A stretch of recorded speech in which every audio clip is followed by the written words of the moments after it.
Untuk kita tahu, untuk kita diagnose, untuk kita confirmkan sama ada kanak-kanak tu autism atau tak, dia kena fulfill lah beberapa kriteria dia. Tantrum tu salah satu symptoms. Speech delay tadi tu, terbantut percakapan tu pun salah satu symptoms. Tapi dia bukan hanya itu saja yang diperlukan untuk kita kata dia autism lah. Dia kena fulfill kriteria dia.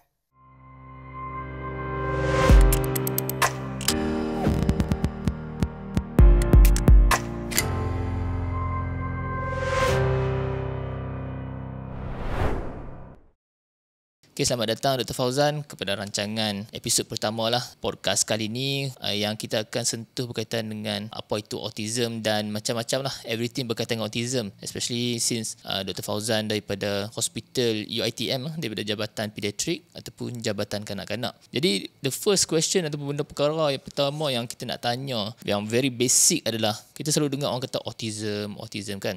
Some parents dia rasa anak dia ada autism. Some parents yang mungkin ada anak yang ciri-ciri autism tak rasa pula anak dia ada autism. So secara briefly and kita kata secara layman's punya term lah, dalam bahasa yang mudah untuk difahami, apa itu autism sebenarnya? Okay, terima kasih Dr. Sani. So autism ni kalau kita nak cerita secara mudah dia adalah satu kondisi yang mana seorang kanak-kanak tu dia ada masalah dari segi perkembangan. Lebih spesifik, perkembangan di aspek pertuturan dan komunikasi dan aspek tingkah laku dia. So dua aspek perkembangan lah dia ada masalah. Kalau kita nak cakap pasal perkembangan, setiap manusia ni dia ada perkembangan dia yang normal. Perkembangan ni adalah satu kebolehan seorang manusia tu untuk dia beroleh ability dan skill mengikut masa-masa tertentu lah. So sebagai contoh, mana ada bayi yang lahir-lahir terus boleh jadi doktor, mana ada bayi yang lahir terus boleh main bola, sebab dia tak pandai. Dia tak reti. Dia tak ada kebolehan-kebolehan tertentu. Perkembangan ni kita boleh kategorikan sekurang-kurangnya kepada 4 bahagian lah. Pergerakan kasar, pergerakan halus, bahasa dan pertuturan, dan tingkah laku. So sekurang-kurangnya 4 kategori dalam perkembangan ni. Sebagai contoh, dalam perkembangan kasar, dalam kategori perkembangan kasar, tak ada bayi yang terus lahir dia terus berjalan. Tak. Dia memang tak mampu buat macam tu lah. So kita tahu perkembangan kasar ni ada waktu-waktu tertentu untuk seorang bayi tu, seorang kanak-kanak tu dapat kebolehan tertentu. Sebagai contoh, bila umur dia 6 bulan, dia dah pandai daripada tiarap, dia boleh roll ke terlentang. Ataupun bila umur 6 bulan, dia dah pandai duduk dengan support. By the time umur dia 6 bulan juga, leher dia dah cukup kuat untuk tampung kepala dia sendiri. Lebih progresif lepas tu, 9 bulan contohnya dia dah duduk, tak payah orang support dah. Umur setahun dia dah pandai berdiri dan meniti. Dia tak berdiri dan terus berjalan, tak, dia meniti dulu. Pada time dia umur setahun lebih Tapi sikit. Kalau kita kata dalam autism ni, dia kalau contoh budak-budak tu susah ataupun lambat berjalan tu, adakah benda tu kita boleh relate dengan autism untuk pergerakan kasar ni? Bila kita cakap pasal autism ni, macam yang saya cakap tadi tu, dia adalah masalah perkembangan dalam kategori pertuturan ataupun komunikasi dan tingkah laku. So kalau dia ada, yang wajibnya adalah 2 ni lah. Kalau dia ada 2 ni, doesn't matter, tak kisahlah dia ada masalah perkembangan dekat yang pergerakan kasar dengan pergerakan halus. Tapi kalau dia cukup yang 2 tu dan fulfill kriteria-kriteria tertentu, kita boleh diagnosis sebagai autism lah. So boleh jadi autism tu ada masalah perkembangan kasar, perkembangan halus juga boleh jadi. Tapi kalau tak ada pun kita still boleh diagnose dia dengan autism kalau cukup kriteria dia. So meaning to say, masalah autism ni kanak-kanak akan present dengan yang utamanya perkembangan, masalah perkembangan dari segi kita kata pertuturan ataupun speech punya problems, ataupun dengan masalah behavior lah, kanak-kanak punya tingkah laku. Kita kata speech punya masalah ni ataupun masalah pertuturan ni dalam aspek yang macam mana tu?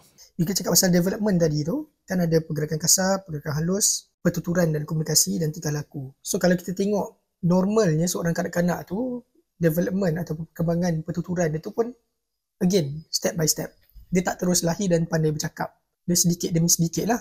Dia lahir biasanya dia bunyi squealing je dulu. Macam tu. Lepas squealing, lepas berapa bulan dia akan pandai cooing. Cooing ni bunyi macam macam tu. Kemudian selepas cooing, by the time umur dia lebih kurang 6-9 bulan, dia akan pandai babbling. Dia dah pandai gunakan bibir dia untuk cuba berkomunikasi. Itu yang bunyinya macam ba, ma. Tapi babbling tu pun dia akan step by step. Mula-mula dia akan start dengan monosyllable babbling. Kemudian dia akan start polysyllable babbling. Daripada ma, ba, dia terus jadi mama, baba.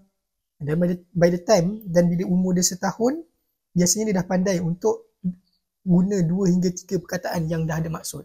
Kebiasaannya perkataan pertama dia adalah mama atau baba lah. Mama, baba, dan kemudian dia akan gunakan perkataan-perkataan yang ada kaitan dengan keinginan atau keperluan dia. Contohnya susu, nak, air. So benda-benda yang dia perlukan, dia akan guna perkataan-perkataan tu. Jadi autism ni, bila kalau soalan Sani tadi apa maksud terbantut dari segi pertuturan tu kan. So kita ada milestone kita ada tanda aras. Umur sekian dia patut boleh buat begini, umur sekian dia patut boleh buat begitu. So kalau dia terbantut pada tanda aras tertentu, kat situlah kita boleh detect mungkin dia ada ciri-ciri autism. Maksudnya kalau contoh sepatutnya setahun dah boleh cakap satu perkataan ataupun satu syllable. So meaning kalau anak-anak kita tak dapat sebut satu perkataan pada umur yang ditentukan tu, kemungkinan kita kata ada masalah pertuturan lah. Dan masalah pertuturan ni mungkin boleh jadi kita kata simptom pertama yang kemungkinan anak-anak ni ada ciri-ciri autism. Memang kalau dalam klinik kami pun, antara sebab utama seorang kanak-kanak tu dibawa ke klinik, kemudian dirujuk ke klinik kami adalah terbantut dari segi pertuturan. Itu antara sebab paling common lah. Biasanya ia akan berlaku pada umur 2 tahun, setahun lebih. Kenapa 2 tahun? Sebab untuk kita cakap seorang kanak-kanak tu terbantut percakapan dia, biasanya tidak lebih awal daripada setahun setengah. Sebab kita ada waktu anjal untuk kita nak cakap seorang kanak-kanak tu dia terbantut, dia punya perkembangan atau tak. Bila kita cakap pasal pertuturan, macam saya cakap tadi, kanak-kanak ni biasa dia akan mula ada perkataan yang berbakda pada umur 1 tahun. Itu yang paling common lah dalam populasi kita setahun. Jadi kalau kita bagi waktu anjal 6 bulan, setahun setengah lah. So kalau setahun, biasanya kebanyakan kanak-kanak dah boleh bercakap. Tapi kalau setahun 3 bulan tak cakap lagi, macam mana? Kita boleh bagi waktu lagi. Sebab boleh jadi dia lewat sedikit tapi still normal. Tapi usually by the time dia umur setahun 6 bulan, kalau tak cakap lagi, itu kita boleh kategorikan sebagai terbantut dari segi pertuturan lah. Dan kena siasat. Sekiranya anak-anak ada masalah terbantut dari segi pertuturan ataupun kita panggil dalam medical ni speech delay lah. So benda ni adalah kita kata red flag takut untuk kita pastikan yang anak-anak kita ni whether delay yang normal ataupun delay yang mungkin ada underlying punya ada penyakit lah. So yang kedua Fauzan kata tadi, selain daripada masalah pertuturan ada masalah tingkah laku. Boleh explain sikit masalah tingkah laku yang macam mana tu? Okey. Tingkah laku ni pula termasuk dalam kategori perkembangan. Maksudnya sama juga, setiap kanak-kanak dia punya tingkah laku tu akan secara progresif jadi lebih seperti manusia dewasa lah. So tak ada bayi yang lahir-lahir terus pandai berak dan kencing kat tandas. Tak ada. Dia akan step by step. Sama juga dengan cara dia berkelakuan. Contohnya bayi by the time bila umur bayi 6-7 bulan tu dia punya mata tu dah start boleh kenal rupa. Dan pada waktu itu jugalah dia ada contohnya stranger anxiety. Stranger anxiety maksudnya orang yang dia tak kenal dia akan tak suka lah. Itu adalah normal untuk bayi yang umur dalam 7 bulan hingga setahun macam tu. Kemudian dia akan mula faham bahawa kalau bye-bye itu maksudnya, kalau dalam bayi macam ni maksudnya selamat tinggal, bye-bye contohnya. Dia dah mula tahu kalau dia angkat tangan macam ni, maksudnya orang akan faham dia nak kena angkat.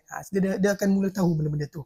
Kemudian by the time dia lebih besar, dia dah mula tahu dia kena kencing dekat tandas, dia kena berak dekat tandas, dia akan mula pandai mengawal kencing dan berak dia.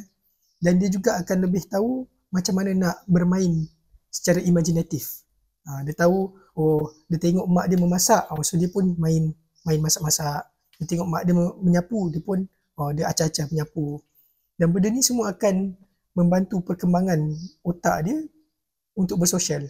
Termasuklah untuk macam mana nak bermain dengan orang lain. Kita ada permainan-permainan yang bayi tu akan main secara orang lain. Termasuklah juga permainan-permainan yang ada peraturan. So, dia perlukan masa untuk dia secara progresif, dia faham yang dunia ni ada peraturan. Permainan tu ada peraturan. Kalau main kejar-kejar, contohnya dia tahu kan ada orang yang mengejar, ada orang yang dikejar. Kalau main yorok, ada orang yang mencari, ada orang yang dicari. So, semua benda ni ada progress untuk dia capai kebolehan-kebolehan tu. So, kalau autism, dia akan ada tingkah laku ataupun perkembangan dari bab tingkah laku ni yang dia terbantut. Dia tak faham peraturan contohnya. Dia tak faham macam mana kita nak berkawan, macam mana kita nak menyampaikan hasrat hati kita. Orang lain sedih, dia tak faham orang tu tengah sedih. Tu antara tanda-tandanya lah. Tapi kalau kita tengok sometimes dekat mall ke mana-mana kan, kita tengok kanak-kanak yang kita kata throw tantrum yang sangat-sangat teruk sampai terbaring-baring dekat lantai kan. So sometimes adakah macam tantrum ni salah satu ciri kanak-kanak dia yang ciri-ciri autism dalam kanak-kanak ni? Ataupun dia tantrum ni semua kanak-kanak tak kira autism ke tak autism pun semua ada some kita kata extreme level of tantrum lah. Okay, untuk kita tahu, untuk kita diagnose, untuk kita confirmkan sama ada kanak-kanak tu autism atau tak, dia kena fulfill lah beberapa kriteria dia. Tantrum tu salah satu symptoms. Speech delay tadi tu, terbantut percakapan tu pun salah satu symptoms. Tapi dia bukan hanya itu saja yang diperlukan untuk kita kata dia autism lah. Dia kena fulfill kriteria dia. Kalau dia throw tantrum contohnya, boleh jadi normal, boleh jadi autism.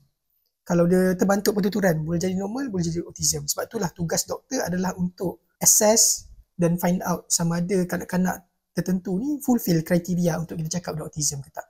So how about benda-benda lain yang other than masalah pertuturan? Okay, kita go through masalah pertuturan, kita go through behavioral lah, ataupun tingkah laku kanak-kanak.